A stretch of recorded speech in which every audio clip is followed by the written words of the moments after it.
Next up, at UFC Vegas 108, we have a brand new main event of the evening. This is so new, we don't even have DraftKings pricing yet. We have Tatsuro Taira taking on Hyung-Sung Park. By now, you must have heard Amir Albazi is out. We don't know exactly why, but he did put out a release today or post on Instagram or something saying the UFC pulled him, that the UFC doctors did not clear him. So it's obviously some sort of medical thing, but I don't know if it's like a broken leg, twisted ankle, or something a little more serious if he said the doctors didn't clear me.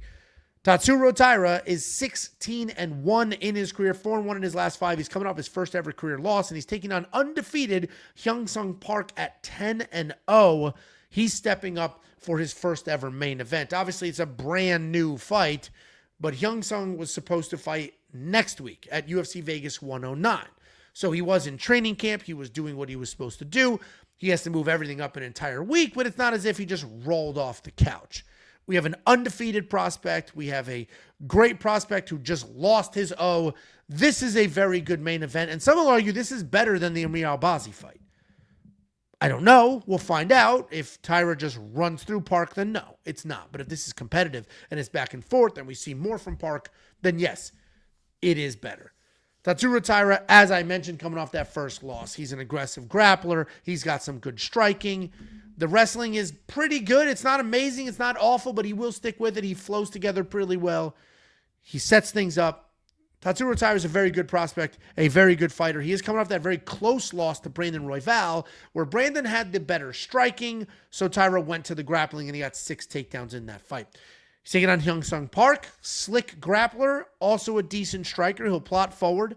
He finds his opening. He gets it to the ground. He is a finisher. He will snatch some things up. He's patient on his feet before finding those openings. He is dangerous in the striking, but it doesn't feel as flow state as a lot of people want it to be. His clinch game was very solid in that last fight, and he hammered Carlos Hernandez with a bunch of knees before the takedown and the submission.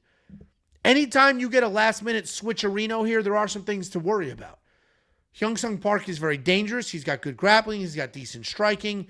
But taking an entire week off, and not at the beginning, but at the end, taking an entire week off of that fight camp, cutting weight an entire week earlier can be a problem. I don't know how much weight he cuts, but a lot of these people have that broken down to a science. These people. Jesus, man. Professional fighters who cut weight. They have it broken down to, at this date, we're cutting out salt. At this date, we're doing this. At this date, we're water lowing. And at this date, we're going to actually do the physical cut. To move that up an entire week and change your trap, like there's a lot going on here. I do think that'll affect Park, because even if Park is having early success, I don't imagine he'll be able to maintain that pace. Tatsuro Taira, we saw in that last fight, is a fighter. He's gritty. He's not just like, if it's easy, it's easy. He actually got into a very real fight with a dog like Brandon Royval, and he pulled it out. Tatsuro Taira is going to be the pick. These odds moved a little bit. Nothing too dramatic. Open at -3. Now he's -340. I think this is a fight that it's going to be a pretty clear win for Taira, but we are all going to say, what if this wasn't short notice? What do you think, Jacob?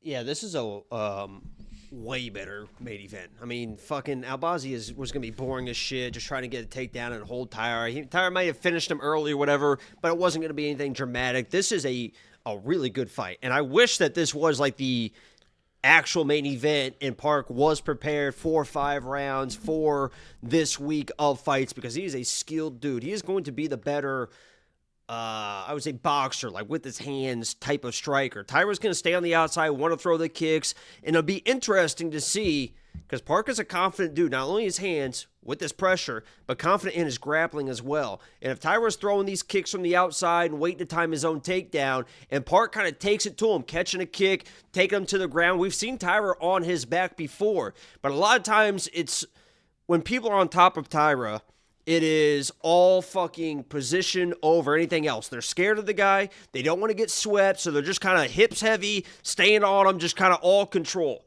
If Park gets on top of this guy, I guarantee he starts raining fucking, okay, you want to play that game? I know how to fucking scramble. I'm not worried about the jiu-jitsu. Here comes some fucking elbows. So if Park comes in and is like fuck 5 rounds. I'm not prepared for it. Let me get this guy to the ground and see if I can fucking TKO him while he's doing all this fucking dumbass shit where he's trying to sweep and throw up triangles and arm bars.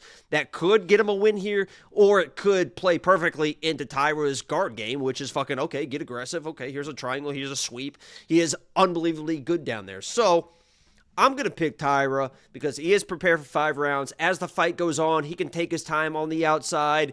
On the ground, he should be able to stay alive, in the guard and start winning sweeps and scrambles. He's got good takedowns as well. And once he gets in an advantageous position on you, it's really hard to get him off. Like, he's in mount or whatever. He's just so cool, calm, and collected in every circumstance. I like Park a lot.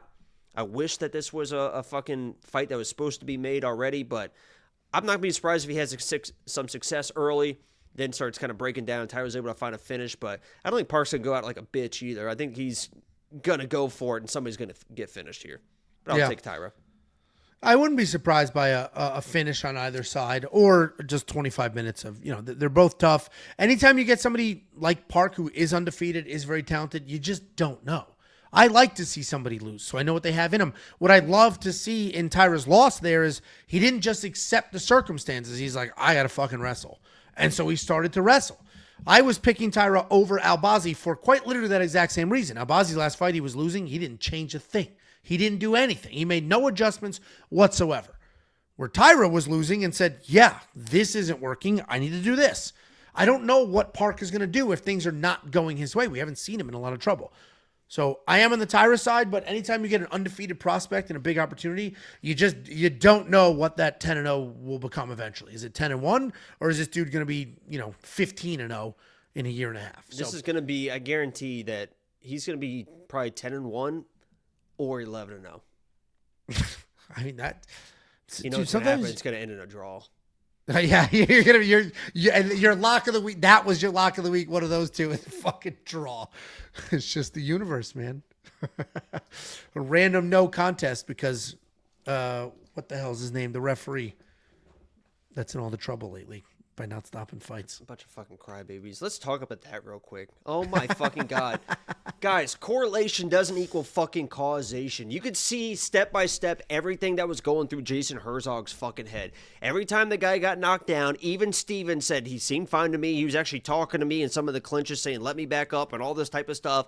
He got dropped a few times. The worst time he got dropped was at the end of the round. There was 10 seconds left. Jason knows this is the hometown kid. Only 10 seconds left. He was still kind of moving. He was getting hit.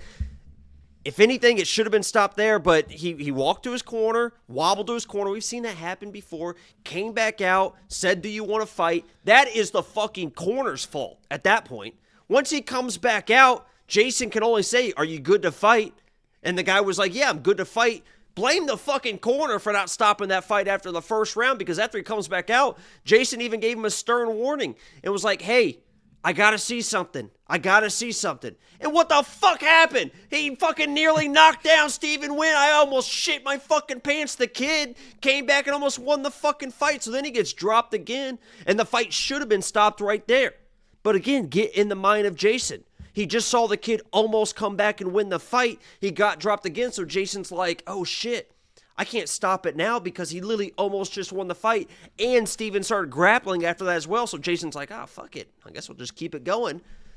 And then I think it should have been stopped at that point, but the eye was the problem. Yeah, and then at the eye, I think he was like, we'll just let him fight it out because it's probably going to get stopped from the eye anyway. And fucking, you can see what Jason was thinking through the process. This whole investigate Jason stuff's fucking correlation doesn't equal causation. He's not risking prison time to rig some fucking over 1.5 for a few $1,000, you idiots. The hell are you talking about? You go to prison for that.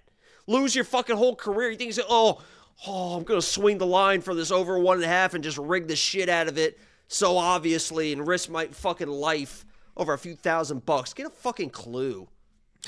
Very aggressive about that. So I'm not a big conspiracy. I'm not a big conspiracy guy. So I don't think that, but it's funny because he's been involved in a couple of controversies, but all of them are because he's one of the more popular refs. It is funny though. It doesn't see the thought process he was having in the thought. Like you can see, like justify everything.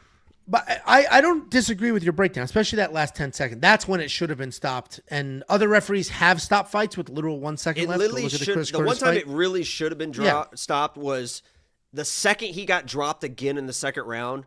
It should have been stopped because he gave him a stern warning. It was like, hey, I need to see something. The issue was he almost won the fight right before that. So he got dropped, and Jason's like, oh, fuck. It is funny though that he's the ref that stopped Talishin Teixeira while standing, and then this guy. I get it, but like, you know what I mean? Like those visuals are where it's like, this is a little fucking weird. But I mean, he literally wasn't looking at Derek Lewis, and this guy was. Ask Steven. Listen to the interview with Ariel and Steven. Steven was like, yeah, he was fine the whole time. Every time I knocked him down, he was looking right at me. That's the guy punched him. Was like, he's fine, but everyone else was like, Well, that's our breakdown. Go to the website, wewantpicks.com, unlock everything, every pick, every bet, every tool. Quite literally everything you could ever want or need heading into it. We can say fuck at the end of the – let's both say fuck at the end.